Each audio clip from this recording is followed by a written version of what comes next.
4. Bonjour. Ah putain, ça faisait longtemps.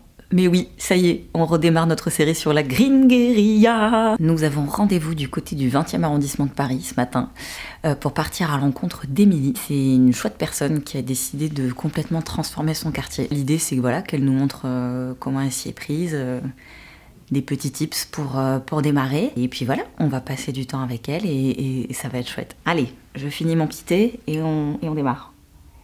Et me voici à Jourdain. C'est bien mignonné par ici. You. Coucou. Ça va? Bah ouais, au top. Je suis en train de te déranger en pleine session de jardinage. Écoute, là pour l'instant je nettoie un peu. Tu vois, c'est le petit entretien quotidien. Un quotidien. Toutes les semaines quoi, c'est 2 semaines. Raconte-moi un petit peu ce qui s'est passé. Parce que tu habites ici en gros. Ouais, exactement, j'habite là juste au-dessus. Ouais.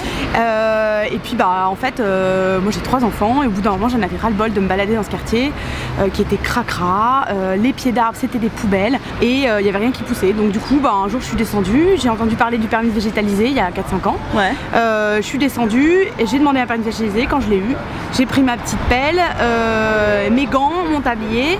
Tu connaissais rien? J'y connaissais rien du tout en jardinage, mais au début en fait, au tout début je me suis dit il faut que les chiens ils arrêtent de venir dedans. Putain, ouais. On en a marre des chiens qui font caca n'importe où là. Et en fait j'ai très c'est pas de leur faute, c'est plutôt la faute des maîtres qui font n'importe quoi. C'est ça. Et du coup j'ai commencé par une grosse bêtise. Ouais, j'ai fait une grosse bêtise. J'adore les bêtises. Ouais. J'adore. En fait ce que j'ai fait c'est que j'ai demandé à mes enfants de récupérer tous les sapins que les gens ils jetaient dans la rue. Ouais. J'ai coupé les branches comme ça à la scie. Ouais. Et j'ai commencé à planter toutes les branches au bord pour que les chiens ils arrêtent de passer. Ah mais c'est hyper bien ça. Bah non c'est pas bon parce qu'en fait l'acidité, après j'ai compris après, mais comme je connaissais rien en oui, l'acidité du sapin elle est pas bonne pour la terre. Et du coup il y avait rien qui allait pousser. Mais bon ça je l'ai appris qu'une année plus tard. Non, je croyais que t'allais me parler de genre d'un accident avec un chien qui s'était empalé dessus. Non. Bon, du coup j'ai commencé par faire ça parce que je me suis dit tant que c'est cracra, on n'aura pas envie de mettre les mains dans la terre pour jardiner.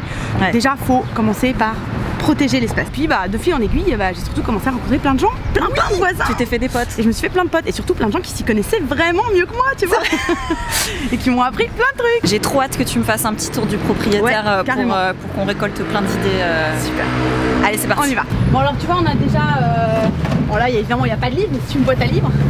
Ah vous avez fait une boîte à livres? Une boîte à livres, normalement bien fait. Et on a surtout co-conçu ce type de banc qui est assez sympa parce que tu t'assois et en plus t'as les odeurs de romarin, de lavande. Ça y est, on est dans la jungle. Ouais. Ça y est, c'est fini la ville. On est dans la nature. On y est. Bah ça c'est un petit bac qu'on a récupéré comme ça dans la rue. En fait c'est que de la récup. Hein. Le bac en palette, il est là. Voilà. Oh, il est beau. Le bac en palette. On a repeint avec les restes de peinture du nouveau resto qui vient d'ouvrir en face. C'est pas le plus simple à faire. Faut le savoir, la palette c'est pas forcément évident, mais pourquoi? Voilà. Bah parce que c'est pas évident à démonter, à scier, à assembler ensemble. Ouais, mais ça se fait. Et bah tu vois là c'est nouveau. Je viens de découvrir ce truc. Ça c'est quelqu'un qui l'a mis il y a pas longtemps. Il y était pas. Il y était pas il y a 3 jours. Et il est beau en plus. Et en fait c'est pas mal du tout. Donc je suis en train de me dire que ça pourrait servir pour protéger le collet d'un arbre. Grave. C'est idéal. Ou alors on s'en servirait comme un petit bac, tu vois, qu'on pourrait mettre par exemple là, devant. Là, paf, voilà. Je jure qu'on n'est pas comme dans TF1, c'était pas du tout prévu. Hein. Pas du tout. Là, parce que là, on aurait dit que c'était tellement simple. Non, mais c'est un truc de dingue. En fait, on a tout le temps des cadeaux. C'est ouf. Tout le temps. Le moment poubelle, parce que bon, quand même, alors, ça va, tu vois, ça va. Franchement, ça, c'est un peu la clé. C'est plus tu fais des pieds d'arbre, plus c'est propre. Mais le secret par rapport à ça, c'est couvrir la terre. Parce que si on voit la terre, ça appelle le déchet. Et d'ailleurs, ce que je te propose qu'on fasse, on mette un peu de trèfle. Parce que le trèfle, lotier, trèfle lotier, c'est super pour les abeilles. Je le reconnais ce sac de graines, tu l'as eu via la mairie de Paris. Via la mairie de Paris. En fait, ils font des dons en mairie. Donc ça, c'est le bon truc à savoir. Les cadeaux, les abeilles. Voilà, exactement. J'espère que les pigeons vont pas y toucher. Hein. Ouais. Non, j'ai des fèves, ça te va pas des fèves? Ça, c'est une super clé aussi. Il faut les intégrer absolument dans la végétalisation du quartier. 1, parce qu'ils sont tout le temps là. Donc ça fait les meilleurs gardiens du monde. 2, parce qu'ils se sentent inclus, ils se sentent valorisés. En plus ça attire la clientèle si c'est joli et si c'est bien fait, donc ils ont tout intérêt. Et ils adorent être les parrains marraines d'un pied d'arbre. Donc moi je fais des parrainages de pieds d'arbre. Ce que je crois comprendre dans l'histoire, Émilie, c'est que le secret c'est pas forcément d'être un jardinier hors pair, c'est d'avoir la putain de tchatch en fait. Ouais, c'est ça, exactement. Ophélie, je te présente la star du pied d'arbre, le 3x3. Non, c'est génial, pourquoi? Parce qu'en fait, il y a déjà les structures qui ont été faites par la ville de Paris. Tu vois ces bons poteaux là, bien enfoncés, ils sont déjà là. Donc en fait, tu peux les utiliser pour te fabriquer ta petite barrière. Et ça, c'est top, parce que sinon, quand tu pars de rien sur les pieds d'arbres ronds, c'est dur de construire une petite structure et de faire une petite barrière anti-chien, anti-vélo, anti-scooter, anti-ce que tu veux. En fait, ils ont fait ça parce que quand il y a un arbre qui est malade, ils le déracinent, ils en plantent un nouveau. Et pour que le nouveau il ait toutes les chances de réussite, ils ont réalisé qu'il lui fallait beaucoup plus de terre. Du coup, moi ce que j'ai fait, c'est que j'ai coupé, si tu veux, à la hauteur du genou à peu près. J'ai coupé. Salut Marité. Je les ai dévissés, je les ai revissés à la bonne hauteur. Et derrière, je suis venue mettre avec de la récup. Tu vois, là on a un manche de balai. Et là, tu vois, l'idée c'est que c'est de l'osier vivant. Donc c'est en train de repartir. Tu peux voir les bourgeons. Et ça va te faire une haie magique, une haie verte. Salut, ça va Antonietta? Nouveau modèle. Nouveau modèle. Donc voilà, parce que faut quand même dire qu'ici c'est un laboratoire quoi, c'est un terrain d'expérimentation, donc on essaye tout. Ouais. Et on s'est dit bon, petit problème avec l'eau et tout, donc on va faire différentes expériences. Et là on a récupéré des zoyas. Et bah voilà, c'est que tu mets de l'eau dedans et comme c'est de l'argile, ça s'évapore tout doucement et ça donne à boire aux plantes progressivement, en lenteur, et donc l'été t'as très peu besoin d'arroser. L'idée c'était surtout de faire quelque chose à 40 cm de haut. Ok. Parce que on est parti du principe que déjà c'est quand même beaucoup plus agréable pour jardiner que de faire droit du sol. Ouais. Et surtout, bah, les chiens ils montent pas dedans. Alors, Dans la Green Guérilla, on dit que le permis de végétaliser, il faut pas attendre qu'on nous le donne pour faire des choses. Qu'est-ce que tu en penses de ça? Mon point de vue par exemple, c'est qu'il faut pas attendre d'avoir l'autorisation pour faire des choses. Par contre, je trouve ça important d'à un moment donné embarquer les autres avec toi. Et typiquement la mairie, l'idée c'est de pas s'en faire un ennemi. En revanche, quand une mairie ne fait rien... Ouais, tout à fait. Moi je suis tout à fait d'accord avec toi. Alors je pense que du coup, Green Guérilla, etc. c'est génial parce qu'ils ont impulsé un truc. Et que maintenant les mairies elles suivent. Et bon, moi du coup, j'ai plutôt eu envie d'essayer de les encourager avec ce genre d'initiative et à leur dire ok, maintenant que vous avez compris le truc et que vous mettez un truc en place, voilà, j'essaie. Mais parfois, j'ai pas encore le permis, j'ai fait la demande, j'ai pas le permis, j'y vais quand même. Tu vois, voilà, donc toi t'es entre les deux, ouais, t'es à la frontière. Entre les deux. Donc en fait, ouais, ces petits pieds d'arbre, ça n'a pas trop une réussite. Mais vous allez tout de suite pouvoir deviner pourquoi. Bah parce que ça tient pas. Ben, c'est trop petit. Trop bas. Et en fait, du coup, on a été obligé, tu vois, de venir renforcer avec ce qu'on a pu, c'est-à-dire qu'on a quand même acheté un peu de grillage, de fil de fer grillagé. Et on a pris des bâtons qu'on a trouvés pour renforcer un petit peu parce que c'était laminé en permanence à cette hauteur-là.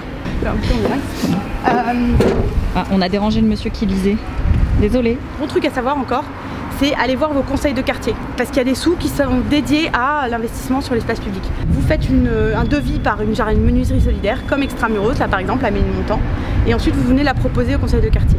Et grâce à ça, vous pouvez avoir financé des bancs comme ça. Parce que ça, tu le fais pas ouais, c'est quand même du travail de pro. Avec ta perceuse le dimanche, voilà. Toujours cette petite protection du collet de l'arbre, très importante. Sinon l'arbre meurt, tout simplement. Parce que s'il y a de la terre ou des moisissures ou des saletés, voilà, qui viennent l'enfermer, c'est la partie la plus importante de l'arbre, le collet. Les 30 cm bas de l'arbre. Comment vous structurez un peu le truc? Vous êtes créé un groupe secret Facebook? Oui. C'est vrai? Ouais. Qui s'appelle la rue du jardin. On communique en fait plein de façons différentes. On a un WhatsApp, on a une liste de textos pour ceux qui n'ont pas les WhatsApp et qui n'ont pas les Facebook, on a le groupe Facebook, on a une liste de mails et on a un affichage dans la rue aussi, et on a surtout nos super commerçants du quartier qui relayent l'info et chez qui on va dire dimanche on jardine, vous le dites à tout le monde et hop, voilà. Ah, c'est la mafia quoi. C'est la mafia. Alors c'est toujours, on m'a toujours dit 2 à 3 fois la taille de la graine.